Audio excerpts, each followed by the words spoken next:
చార్మినార్ సమీపంలో జరిగిన అగ్ని ప్రమాదంలో ఏకంగా 17 మంది ప్రాణాలు కోల్పోయారు. ఒక బిల్డింగ్ లో ప్రమాదం జరిగితే ఇన్ని ప్రాణాలు బలవ్వాల్సిందేనా?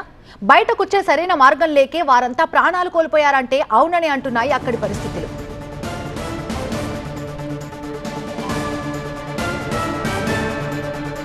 పదిహేడు మంది ప్రాణాలు తీసింది మృత్యుదారి. పైనుంచి కిందికి రావాలంటే మీటర్ వెడల్పున్న దారి వారికి దిక్కైంది. బిల్డింగ్ బయట నుంచి చూస్తే G+1, లోపల చూస్తే G+2 నిర్మాణం జరిగింది. మంటలు చెలరేగినప్పుడు భవనం మొత్తాన్ని కూడా పొగ కమ్మేసింది. బయటకు రావడానికి పైనుంచి మరో దారి లేక లోపల ఊపిరాడక విలవిలలాడిపోయారు. కిటికీలో నుంచి నలుగురిని బయటకు తీసుకొచ్చారు రెస్క్యూ టీమ్స్. భవనం గోడ పగలగొట్టి లోపలికి వెళ్లారు ఫైర్ ఫైటర్స్. అప్పటికే పొగతో ఊపిరాడక అపస్మారక స్థితిలోకి వెళ్లిపోయారు ఆ 17 మంది. స్పాట్లోనే 3 చనిపోయారు. ఇక ఆసుపత్రికి తరలించిన తరువాత హాస్పిటల్లో ట్రీట్మెంట్ పొందుతూ మిగతా 14 మంది మృతి చెందారు. అత్యంత ఇరుకైన దారే మృతులు పెరగటానికి కారణమా? పాత భవనం కావడంతో ఫైర్ సేఫ్టీ ఎక్విప్మెంట్ ఎక్కడా కనిపించలేదని చెప్తున్నారు.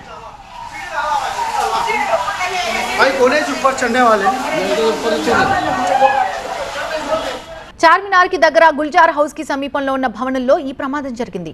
ఆ బిల్డింగ్ కి వెళ్లడానికి ఒక సొరంగం నుంచి వెళ్లినట్టుగా ఉంటుంది ఆ మార్గం చూస్తే.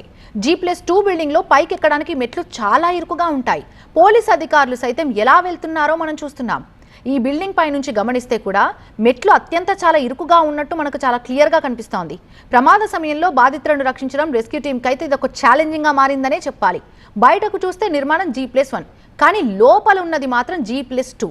ఈ క్రమంలో వేగంగా లోపలకు వెళ్లేందుకు గోడకు రంధ్ర చేశారు. ఒక హోల్ లాంటిది ఏర్పాటు చేసినట్టు తెలుస్తోంది ఫైర్ ఫైటర్స్. ఈ దృశ్యాల్ని మనం స్క్రీన్ పై చూస్తున్నాం.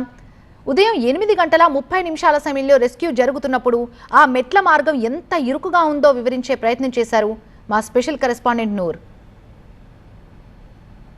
లోపల ప్రమాదం ఏ విధంగా జరిగిందో నేను లోపల నుంచి దృశ్యాలు చూపించే ప్రయత్నం చేస్తాను. ఏకంగా ఈ వాల్స్ని హోల్డ్ చేసే అధికారులు లోపల ఉన్న వ్యక్తుల్ని కాపాడే ప్రయత్నం చేస్తున్నారు. మెట్లు కూడా ఒక వ్యక్తి లోపలికి వెళ్ళే విధంగా కట్టారు. అత్యంత ప్రమాదకరమైన సిచ్యువేషన్లో ఉన్నారు. ఇప్పటివరకు 16 మందిని అధికారులు బయటకు రెస్క్యూ ఆపరేషన్ చేశారంటే ఎంత కష్టమైన పనో మనకి ఈ దృశ్యాలు చూస్తే అర్థమవుతుంది.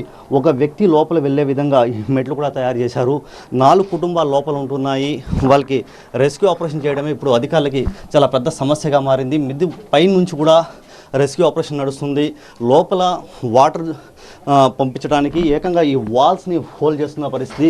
ఈ వాల్స్ని హోల్డ్ చేసి లోపల వాటర్ తప్ప ఇక్కడ ఉన్న వ్యక్తుల్ని కాపాడలేకపోతున్నామనేది కూడా అధికారులు అయితే చెప్పుకొస్తున్నారు. పాత బస్తీలో ఒక పెద్ద ఘటన అని చెప్పుకోవచ్చు. బహుశా చార్మినార్ పరిసర ప్రాంతాల్లో ఇంత పెద్ద ఘటన ఎప్పుడు జరగలేదనేది కూడా స్థానికులు చెప్తున్నారు.